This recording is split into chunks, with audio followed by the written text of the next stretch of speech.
Hello everyone. आज से हम क्लास 10th का ट्रिगोनोमेट्री शुरू करने वाले हैं। जो मतलब सिलेबस में होगा वही हम लोग करेंगे और एनसीईआरटी से कंप्लीट करेंगे। तो सबसे पहले ट्रिगोनोमेट्री जो है एनसीईआरटी में उसका फर्स्ट लेसन का नाम है इंट्रोडक्शन टू ट्रिगोनोमेट्री। तो ट्रिगोनोमेट्री का सबसे पहले इंट्रोडक्शन देखते हैं, जिसमें सबसे पहले हम लोग को पढ़ना है व्हाट इज़ ट्रिगोनोमेट्री। ट्रिगोनोमेट्री किसे कहते हैं? तो ट्रिगोनोमेट्री होता है it is the study of relationships between the sides and angles of A triangle.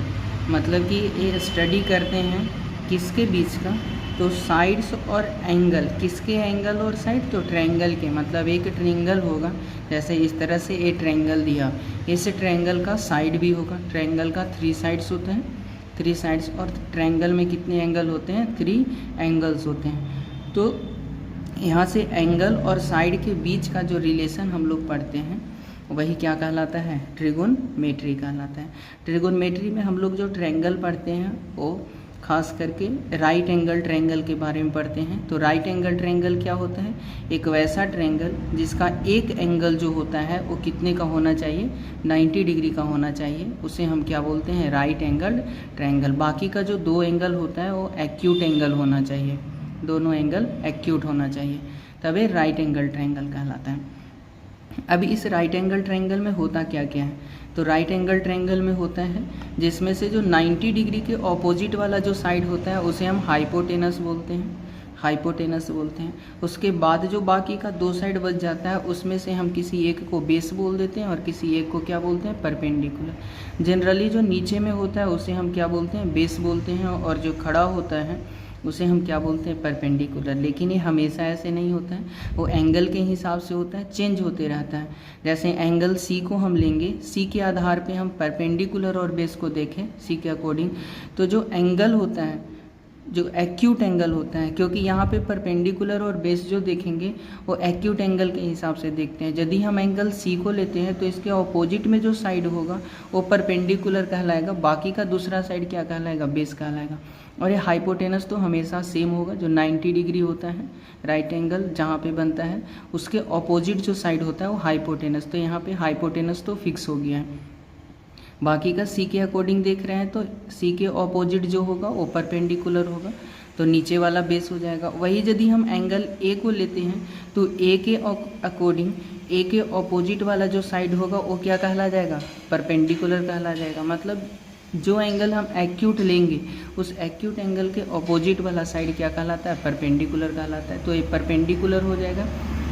कौन सा एंगल लेंगे? तो एंगल ए लेंगे तो फिर ये जो परपेंडिकुलर जहाँ पे दिख रहा है वो क्या हो जाएगा? बेस हो जाएगा। कौन से एंगल का? एंगल ए का। तो इस तरह से दोनों परपेंडिकुलर और बेस चेंज होते रहता है, हाइपोटेनस फिक्स होता है, 90 के ऑपोजिट वाला हाइपोटेनस। ठीक है, तो इस तरह से देखेंगे हम लोग आगे। इधर क्या देखें? ट्रिगोनोमेट्री किसे कहते हैं? तो साइड और एंगल के बीच का जो रिलेशन बताता है, रिलेशन के बारे में जो हम पढ़ते हैं उसी को क्या बोलते हैं? ट्रिगोनोमेट्री बोलते हैं। अब ट्रिगोनोमेट्री को 3 पार्ट में डिवाइड करते हैं। ट्रिगोनोमेट्री तो सबसे पहले एक ग्रीक वर्ड है। कैसा वर्ड है? ग्रीक वर्ड है। ट्रिगोनोमेट्री 3 पार्ट्स में डिवाइड होता है, एक ट्री, एक गोन और एक मेट्रॉन, मतलब मेट्री। तो ट्राई का मतलब होता है क्या? 3 होता है, 3। गॉन का मतलब होता है साइड्स, और मेट्रॉन का मतलब होता है मेज़र। मतलब 3 साइड्स को जो मेज़र करता है वही क्या कहलाता है? ट्रिगोनोमेट्री कहलाता है। और ट्रायंगल में 3 साइड्स होता भी है। और ट्रायंगल में हम लोग खास करके कौन सा ट्रायंगल के बारे में पढ़ते हैं? राइट एंगल ट्रायंगल के बारे में पढ़ते हैं। ठीक है, इतना क्लियर होना चाहिए। अब आगे हम लोग क्या देखेंगे? तो अब आगे हम लोग यहाँ पे परपेंडिकुलर, बेस और हाइपोटेनस ये सब का बात किए, तो यही सब से रिलेटेड ये तीनों मिला करके साइड एक ट्रिगोनोमेट्रिक रेशियो कहलाता है। मतलब जो साइड होता है उसको हम रेशियो में लिखते हैं, और रेशियो में लिखते हैं तो यहाँ पे ट्रिगोनोमेट्री का 6 नाम होता है। क्या क्या नाम होता है? तो देखते हैं। यहाँ पे एक साइन होता है, SIN साइन, जिसे हम शॉर्ट में SIN भी बोलते हैं, साइन बोलते हैं। फिर एक कोसाइन होता है जिसे हम शॉर्ट में क्या बोलते हैं? कॉस बोलते हैं। एक क्या होता है? टेंजेंट होता है जिसे हम शॉर्ट में क्या बोलते हैं? टैन बोलते हैं। एक कॉसेकेंट होता है जिसे हम शॉर्ट में क्या बोलते हैं? कॉसेक बोलते हैं। एक सेकेंट होता है जिसे हम सेक बोलते हैं, और एक क्या होता है? कोटेंजेंट होता है जिसे हम कॉट बोलते हैं। तो ये 6 नाम याद रखना है। एक साइन होता है, कॉस होता है, टैन होता है, कॉसेक होता है, सेक होता है, कॉट होता है। ठीक है, इस तरह से। अब यहाँ से ये सभी का रेशियो निकालते हैं। ये सभी का किसके साथ?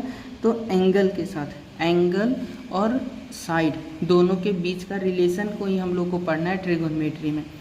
तो यहाँ से क्या करेंगे कि सबसे पहले कोई एक एक्यूट एंगल, क्योंकि जब भी हम लोग एंगल लेंगे तो एक्यूट ही लेंगे, राइट एंगल को हमें नहीं लेना है, एक्यूट ही लेंगे। तो या तो एंगल ए को लेकर के चलेंगे या तो एंगल सी को लेकर के। पहले अभी हम लोग सी को लेकर के चलते हैं। मतलब कि यहाँ से साइन सी का रेशियो क्या हो जाएगा, कॉस सी का रेशियो क्या हो जाएगा, टैन सी का रेशियो क्या हो जाएगा। सी जो है एक कुछ ना कुछ एंगल दिया हुआ रहेगा। कॉसेक सी का रेशियो क्या हो जाएगा, सेक सी का रेशियो क्या हो जाएगा, और कॉट एंगल सी का रेशियो क्या हो जाएगा। तो क्या होगा, तो साइन का जो रेशियो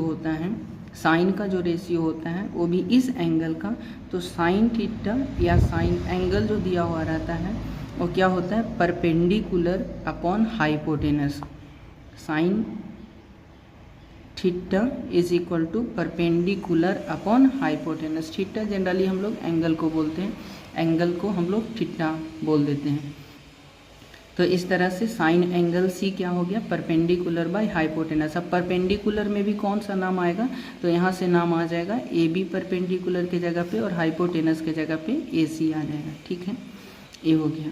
उसके बाद फिर साइन हो गया। अब कोसाइन या कॉस, तो जब साइन परपेंडिकुलर होता है तो कॉस जो होता है वो बेस हो जाता है और नीचे में हाइपोटेनस का हाइपोटेनस ही रहेगा।